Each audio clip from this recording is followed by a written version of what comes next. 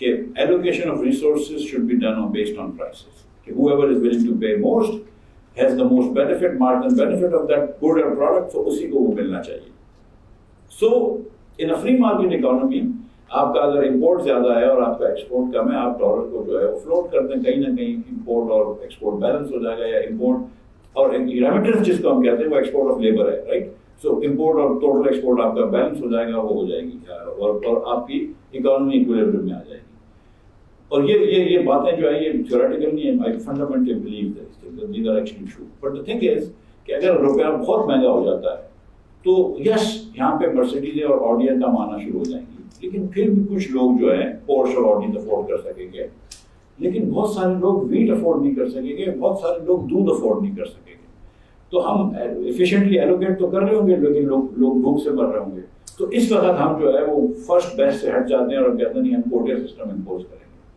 اب جب ہم آئے تھے تو یہاں پہ 6-7 بلین کا امپورٹ ہو رہا ہے اور 2.5 بلین کا ایکسپورٹ ہو رہا ہے. اور یہ میری ہمیشہ سے وہ ہے ایک گزارش پاکستانیوں سے, اور یہ پاکستانیوں کو بڑی انہونی بات لگتی ہے, لیکن یہ بات تو صحیح ہے نا کہ آپ اپنی چادر دیکھ کے پیر پھیلانا چاہیے نا. We should live within our means, right. اگر آپ 30 بلین کا ایکسپورٹ کر سکتے ہیں, 23 کروڑ پاکستانی مل کے صرف 30 بلین کا ایکسپورٹ کر سکتے ہیں, اور صرف 30 بلین کا آپ کا ریمیٹنس ہے, تو 60 بلین آپ کے پاس آتے ہیں. آپ کے پاس کوئی ایف ڈی آئی وغیرہ نہیں آتی. 60 بلین اگر آپ کے پاس وسائل ہیں تو 60 بلین خرچہ کر لو. کسی نے کہیں لکھا ہوا ہے قرآن مجید میں خدا نہ خواستہ کہ 80 بلین کا امپورٹ کرو, یہ کیوں 80 بلین کا امپورٹ کرے؟ اور پھر اگر وہ 80 بلین کا امپورٹ کرتے ہو اور 20 بلین اگر دنیا سے قرض لیتے ہو, اور امپورٹ کرنا یا دنیا سے قرض لینا, یا اس طرح سوچیں کہ when foreigners transfer their savings to you, okay, so this is foreigners transfer their savings to you. So when foreigners transfer their savings to you and you have an extra $20 billion that you foreigners have given you, what are you supposed to do with it? You're supposed to invest in your future, and then you make money from that, and then you can pay back foreigners. تو جب ہم نے 2013 سے 2018 میں یہاں پہ battery double کی مثال کے طور پر, آپ نے چین سے قرض لیا, چینوں نے اپنی سیونگز میں آپ کو ادھر قرض لے کے دیا, تو کیا آپ نے یہاں پہ انڈسٹریلائزیشن ڈبل کی؟ نہیں. کیا آپ نے یہاں پہ ایکسپورٹ ڈبل کی؟ نہیں. ان 5 سالوں میں export to G D P کا ریشو علی حسنین صاحب keeps floating from time to time 13.5 سے کم ہو کے 8.5% ہو گیا, because you know whatever reason تھی. لیکن the point is کہ آپ اگر ایکسپورٹ بھی نہیں بڑھا رہے, اگر آپ اپنی انکم بھی نہیں بڑھا رہے, اور آپ سے وہ قرض لے رہے ہیں, تو پھر تو آپ قرض میں ڈوب جائیں گے. تو ایک بڑا ریڈیکل میں نے نوشن کہا کہ نہیں جتنا ایکسپورٹ کریں گے اتنا امپورٹ کریں گے. اب ایکسپورٹ تو میں فوراً بڑھا نہیں سکتا تھا, امپورٹ روک لیا. تو ہم نے کیا کیا کہ ایکسپورٹ کی چیزوں کا امپورٹ نہیں روکا, لیکن جو امپورٹ ڈومیسٹک گڈس میں, اور پھر میری ایک میں بات نکلے گی کہ I am ready against import substitution, لیکن جو چیزیں اور جو پاکستان میں امیر ترین لوگ ہیں وہ سب اللہ کی مہربانی سے امپورٹ سبسٹیٹیوشن کی وجہ سے بھی امیر ہوئے ہیں. لیکن امپورٹ سبسٹیٹیوشن کی ہم نے چیزیں روکی, ڈومیسٹک لوگوں کو بیچنے کی چیزیں روکی, اور اس سے ہم نے کوشش کی کہ امپورٹ کم ہو جائے. So great. There's a problem with that though. So the problem is that macroeconomists often argue that the current account deficit is a macro problem without a micro solution. And the argument is کہ اگر آپ آڈیز کی اور B M ڈبلیوز کی import کو کم کر دیں گے, تو آپ کے پاس ابھی بھی سسٹم کے اندر ایک certain amount of foreign currency ہے, اور وہ ادھر نہیں تو کسی اور چیز کے اوپر استعمال ہو جائے گی. وہ کیمریز منگوا لیں گے, کچھ اور جو بھی ان کے پاس پیسے ہیں انہوں نے خرچ لیں. So the question is کہ why was the state bank using reserves to finance CAD during your stint as finance? Okay. ایک تو تھوڑا سا اس طرح کر لیتے ہیں, وہ آپ لوگ only because I am sitting in LUMS and in economics department, I take this liberty. You know کہ the issue is کہ کوئی چیز ہوتی ہے twin deficit, اور اس کا ایویڈنس تھوڑا سا وہ اسی ہے کہ ایک چیز ہوتی ہے twin deficit. اور twin deficit یہ ہوتا ہے کہ جتنا آپ کا بجٹ ڈیفیسٹ ہوتا ہے, اور بجٹ ڈیفیسٹ کیا ہوتا ہے کہ حکومت spends more than it takes in. So when it spends more than it takes in, تو اس کو کہیں نہ کہیں سے پورا کرنا ہے, وہ کہاں سے لے کے آئے گی؟ تو وہ جائے گی پرائیویٹ سیکٹر کے لوگوں کے پاس سے کہ یار آپ ہمیں پیسے دیں, جو بینک کے تھرو بورنگ کرتے ہیں یہاں پہ. تو وہ پرائیویٹ سیکٹر بولتا ہے کہ بھائی جتنا میری سیونگ ہے اتنی میری انویسٹمنٹ ہے, میرے پاس تو کچھ ایکسٹرا پیسے نہیں بچے ہوئے. تو پھر وہ جا کے فارنر سے بورو کرتے ہیں. تو جس لیے ہم وہ کہتے ہیں کہ فارنر سے بورو کرنے کا مطلب ہے کہ their export is more than their imports to Pakistan, which means that this is a current account deficit. So you have a budget deficit which equals to your current account deficit. This is what it is. اب یہ جو کہہ رہے ہیں کہ آپ کیوں خرچہ کر رہے تھے, ڈالرز کیوں ڈال رہے تھے, تو ہم ڈالرز اس لیے نہیں ڈال رہے تھے کہ اسٹیبلٹی لے کر آئیں, بالکل نہیں. ہم کو ناصر IMF سے بات ہوئی تھی کہ یو ول ناٹ انٹروین, لیکن 400-500 ملین ڈالرز کا آپ کو وہ ڈالنا پڑ رہا تھا, کیونکہ ایکچوئل آپ کے جو خرچے تھے وہ تم بیلنس کر لیتے تھے, لیکن حکومت جو تھی اس کو اپنے انٹرسٹ بھی بھرنا ہوتا تھا. حکومت کو مطلب یہ کہ چھوٹے چھوٹے بینکوں کے انٹرسٹ بھی بھرنا تھا, وہ ہم مارکیٹ سے نہیں اٹھا سکتے تھے, وہ ہم بھی ڈال دیتے تھے. اور کبھی کبھی سچی بات ہے کہ حکومت جو ہے وہ فارورڈ میں بیچتی بھی تھی, کبھی خریدتی تھی, لیکن اوور آل جو تھا there was no policy to prop up the rupee. Absolutely not. Okay. So I'll come back to crisis management, but if you can, اور آپ نے already بات چھیڑ دی about the print deficit.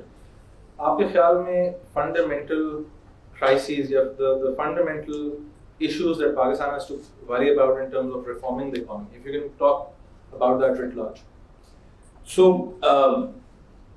the fundamental problem Pakistan کا economy کا, اگر کوئی ایک ہی سوچے نا تو بولے گا یار پروڈکٹیوٹی کم ہے اس معیشت میں, ٹھیک ہے, اور یہ بات ہے کہ مطلب ان دی اینڈ اگر آپ ایک ہی چیز پہ لے کر آئیں تو پروڈکٹیوٹی کم ہے, لیکن پروڈکٹیوٹی کم ہونے کے بہت سارے جزویات ہوتے ہیں, بہت سارے ریزنز ہوتے ہیں.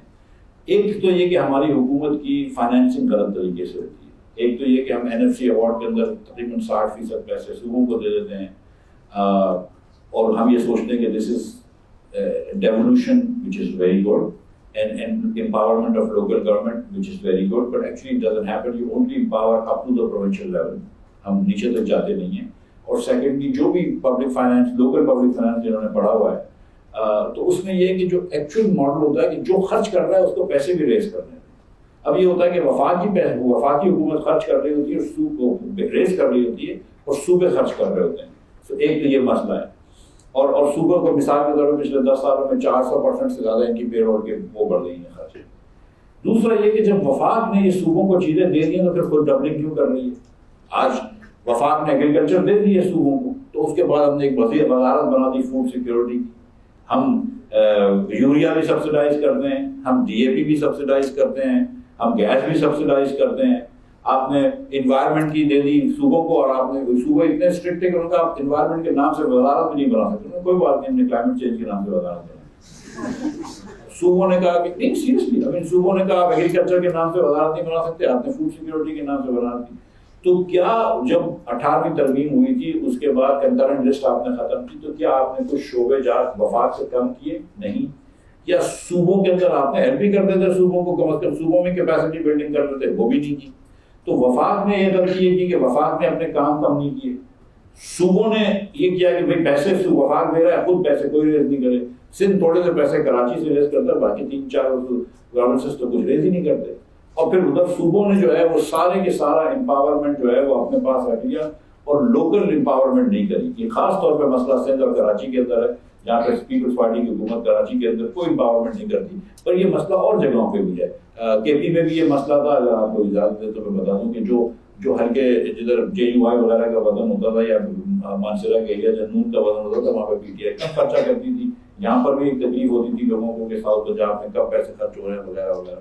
سو یہ ایک تو ڈیوالو ہونا چاہیے. تو ایک یہ مسئلہ ہے کہ ہماری فائنینسنگ صحیح نہیں ہے. سیکنڈ, ہمارا بجلی کا شعبہ جو ہے وہ نہیں ڈوبے گا اس معیشت.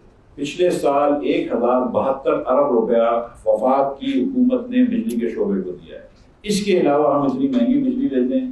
IMF آپ کو کہتا ہے کہ جتنی مہنگی بجلی بن رہی ہے اتنا اس کا بل پاس آن کر دو. پرابلم یہ کہ ہماری جو انیفیشنسی ہے وہ بھی ہم آپ کو پاس آن کر رہے ہیں, ہماری چوری بھی ہم آپ کو پاس آن کر رہے ہیں, ہماری بیوقوفیاں بھی ہم آپ کو پاس آن کر رہے ہیں. اور ہم پرائیویٹائزیشن میں جاتے ہیں تو خدا نخواستہ پتہ نہیں کیا ہو جاتا ہے, موت آ جاتی ہے, تو پرائیویٹائزیشن کی بات نہیں کر سکتے. اسٹیل مل 7 سال سے بند پڑی ہے, ہم پرائیویٹائزیشن کی بات کرتے ہیں تو یہاں پہ پتہ نہیں آئین کو آنچ آ جاتی ہے. 7 سال سے بند پڑی ہے ایک چیز جس کو ہم پیسے تنخواہیں دے رہے ہیں. اب اگر پرائیویٹائز کر بھی دیں گے تو کیا نقصان ہو جائے گا. PIA کی کیا وائبلٹی ہے ان دا وفاق کی حکومت, آئی ڈونٹ انڈرسٹینڈ. ریلوے کی کیا وائبلٹی ہے ان دا وفاق, آئی ڈونٹ انڈرسٹینڈ. PSO کی کیا وائبلٹی ہے. Why should the government of Pakistan be running petrol pumps, I don't really understand. ہم کو پولیس اسٹیشن تو چلتے نہیں ہیں, ہم پیٹرول پمپ چلا رہے ہیں. یہ صحیح ہے. تو آپ کو یہ سوچنا ہے کہ وفاق نے کیا, حکومت نے کرنا کیا ہے. کیا حکومت نے تعلیم دینی ہے بچوں کو؟ یس, یہ تعلیم دے حکومت کو. کیا یہ سب چیزیں کرنے کی ضرورت ہے. تو میں just to cut this thing, اگر 2-4 مسائل ہیں تو ایک جو ارجنسی آف ریفارم ہے وہ انرجی سیکٹر کے اندر سیریس پرائیویٹائزیشن کرنے کی, SOEs کو پرائیویٹائز کر دیں اور NFC ایوارڈ کو وہاں پہ چینج کر دیں. لیکن یہ سب چیزیں کریں گے آپ کو. میں آپ کو دو چیزیں اور بتا دوں کہ ایک تو میری سمجھ میں نہیں ہے, اس کا سولوشن مجھے نہیں پتا, لیکن پرابلم مجھے پتا ہے. پرابلم اس کے پاکستان میں گورننس کمپلیٹلی فیل ہو گئی. Pakistan has failed for Pakistanis, I know that. But میں آپ کو صرف بتاؤں کہ اتنے اچھے لوگ ہوتے ہیں, اور I worked in Punjab government under Shehbaz Sharif in the 2009, 10, 11. First class bureaucrats, wonderful people, all smart, all intelligent, all really sincere. And yet, when we come together, we're not able to do stuff. Same right now, same also in 13 and to 18. کہ لوگ اچھے ہوتے ہیں لیکن کام نہیں ہوتا. کچھ تو یہ کہتے ہیں کہ یار نیب سے ڈر ہے, نیب پکڑ لے گا. That's possible, it's true. I mean, I was also in jail, اللہ کی مہربانی سے 5 مہینے تک. So yes, نیب کا ڈر ہوتا ہے, لیکن بہت ساری جگہوں میں یہ سوچ ہوتی ہے کہ یار کچھ نہ کرو تو اچھا ہے. So ایک تو گورننس فیل ہے, اور دوسرا پروڈکٹیوٹی کم ہے. سیریسلی میں آپ کو یہ بتاؤں کہ ادھر اکثریت میٹرک پاس بچے جو ہوتے ہیں وہ 2 جملے کسی بھی زبان میں نہیں لکھ سکتے. اکثریت بچے جو ہے وہ پرسنٹیج نہیں نکال سکتے 10ویں پاس بچے. جب آپ نے اپنے پوری بچوں کو تعلیم نہیں دی ہے, پورے پاکستان کے 40 لاکھ بچے ہیں جس میں 20-25 ہزار او لیولز کر کے آتے ہیں اور 20-25 ہزار اور میٹرک کے سمجھدار اسٹوڈنٹ ہو گئے, وہ 1% بھی نہیں ہے. جب آپ پورے بچوں کو تعلیم ہی نہیں دے رہے تو پروڈکٹیوٹی کہاں سے آئے گی, اور پروڈکٹیوٹی نہیں آئے گی تو پھر آپ آگے نہیں بڑھیں گے. So just to summarize, آپ نے پہلے بات کی about how we are not exporting enough. Yes. Right. So our economy is too oriented towards domestic production for domestic markets. That's one. Second, you talk about taxation, energy, education, SOEs, and the bureaucracy. What stops us from fixing this? Abhi Shehbaz Sharif uthi hain, bureaucracy theek karna shuru kare.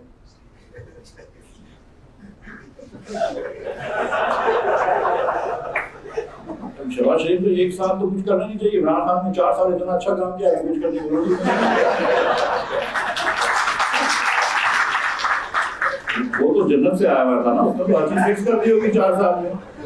میں تو actually جب میں آیا, جب کراچی سے آیا, میں جیلوں پہ گیا, میں تو شاید دودھ شاید بہ رہا ہوگا, لیکن بہت گندا پانی تھا. نہیں, the thing is کہ what stops us? Okay, so this is a very serious question. ایک جو answer civilian politicians will give you is کہ ہمارے پاس بڑی لمیٹڈ اسپیس ہوتی ہے. جب اپوزیشن میں ہوتے ہیں تو پھر یہ بات سمجھ میں آتی ہے, حکومت میں بھول جاتے ہیں کہ آپ کے پاس بڑی لمیٹڈ. آپ اپوزیشن میں, حکومت میں پتہ نہیں ہے.